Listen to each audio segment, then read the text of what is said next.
आज हमारे यहां सुप्रीम कोर्ट ने भी दो बड़े फैसले सुनाए। एक उद्धव ठाकरे की पिटीशन पर और दूसरा दिल्ली सरकार की याचिका पर। असल में उद्धव ठाकरे ने एकनाथ शिंदे समेत बगावत करने वाले 16 विधायकों की सदस्यता रद्द करने की अपील की थी, अपनी सरकार को फिर से बहाल करने की गुजारिश की थी। आज chief justice of India DY Chandrachud की अध्यक्षता वाली 5 मेंबर की कॉन्स्टिट्यूशन बेंच ने डिटेल्ड फैसला सुनाया। कोर्ट का फैसला ऐसा है जिसे उद्धव ठाकरे और एकनाथ शिंदे दोनों अपनी अपनी जीत बता रहे हैं, लेकिन इस फैसले से जमीनी हकीकत पर कोई असर नहीं होगा। बीजेपी और शिवसेना की सरकार बनी रहेगी, एकनाथ शिंदे चीफ मिनिस्टर बने रहेंगे, उनकी कुर्सी पर कोई खतरा नहीं होगा। चीफ जस्टिस चंद्रचूड़ ने अपने फैसले में 4 सवालों पर बिल्कुल स्पष्ट फैसला दिया।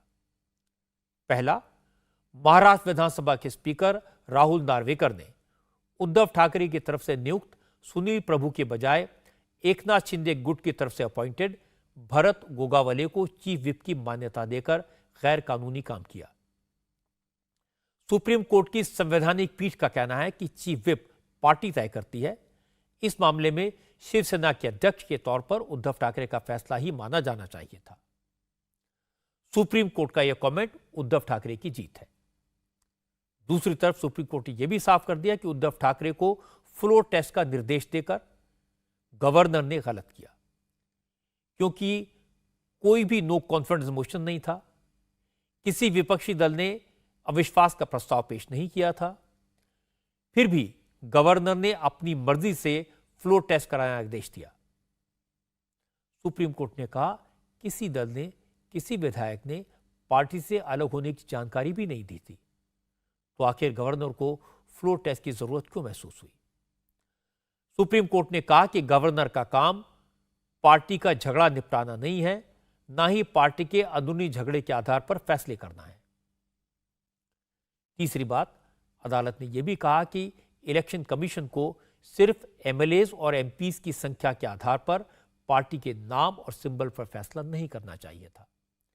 सुप्रीम कोर्ट ने सजेस्ट किया कि चुनाव आयोग को पार्टी के नाम और सिंबल पर फैसले से पहले जांच के दूसरे तरीके भी अपनाने चाहिए।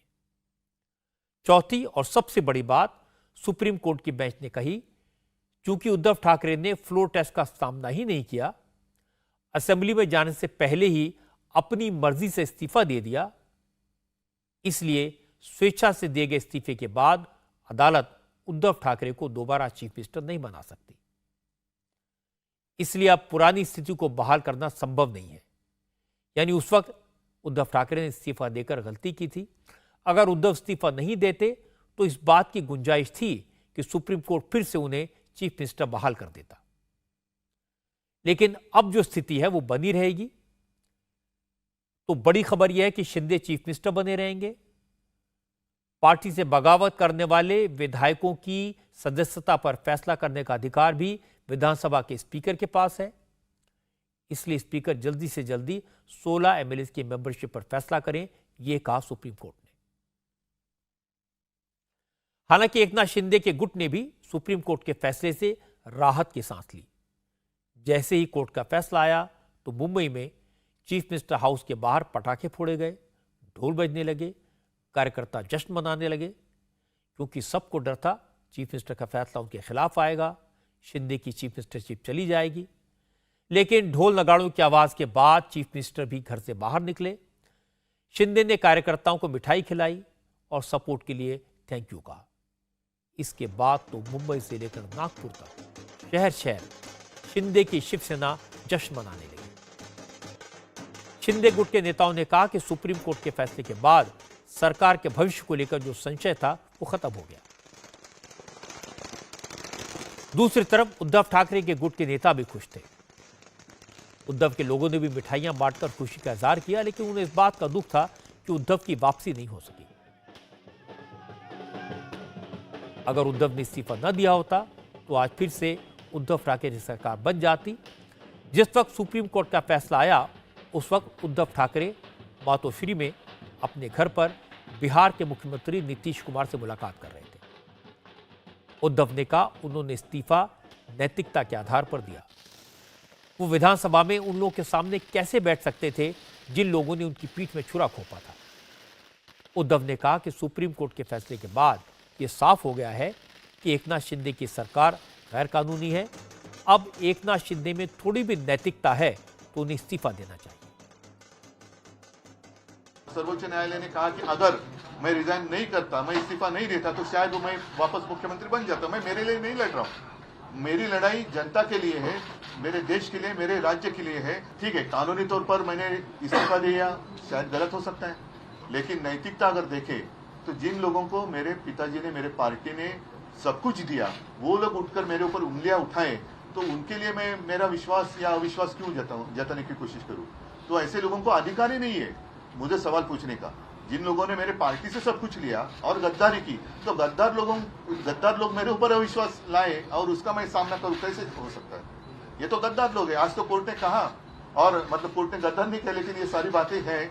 आज तो मतलब महाराष्ट्र में आप सरकार ही नहीं है। नैतिकता तो अभी जैसे मैंने नैतिकता का पालन किया, तो अगर इस मुख्यमंत्री में जरा भी कोई नैतिकता होगी तो मुख्यमंत्री और उप मुख्यमंत्री ने इस्तीफा देना चाहिए, जैसे मैंने दिया।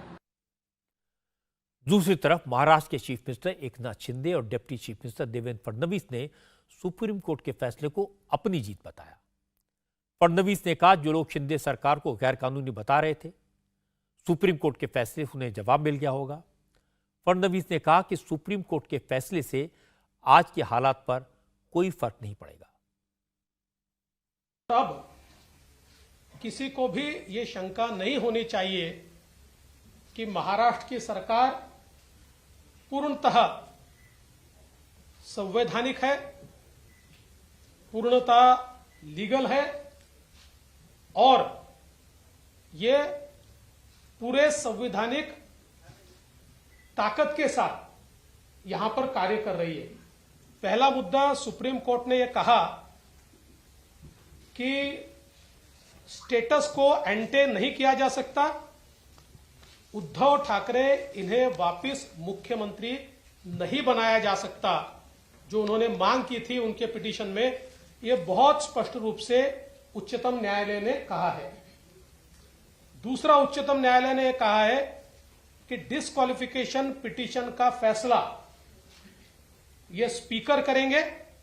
जो विधायक जिनके खिलाफ डिस्क्वालिफिकेशन की पिटीशन दाखिल की गई है, उनके right to participate in the assembly या उनके कोई भी संवैधानिक अधिकार या उनका जो अधिकार है एक जनप्रतिनिधि के रूप में, ये सारा का सारा कंटिन्यू होगा।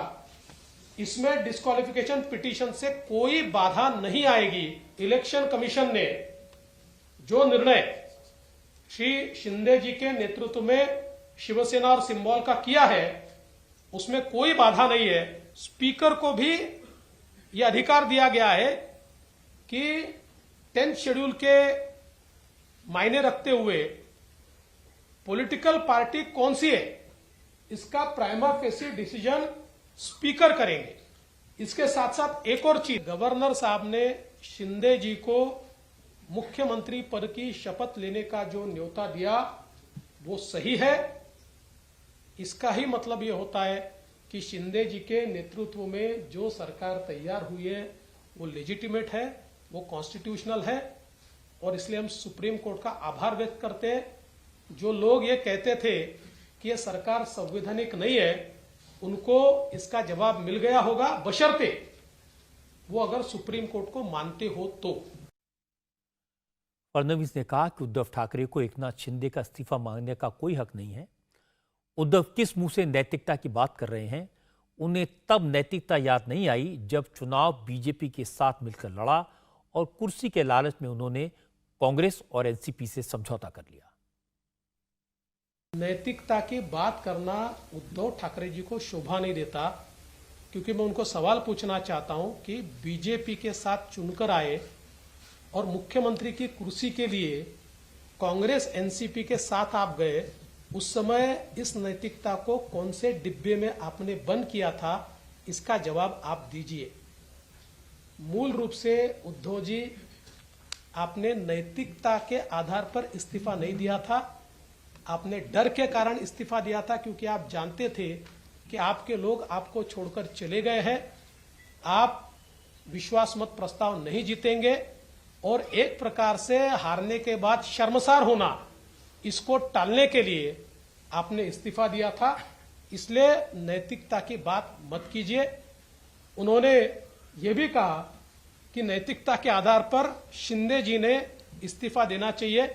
इससे हास्यास्पद क्या हो सकता है कि जिस सरकार को सुप्रीम कोर्ट लीगल, लेजिटिमेट और कॉन्स्टिट्यूशनल ठहराता है, उस सरकार के मुखिया से वो इस्तीफा मांगते हैं।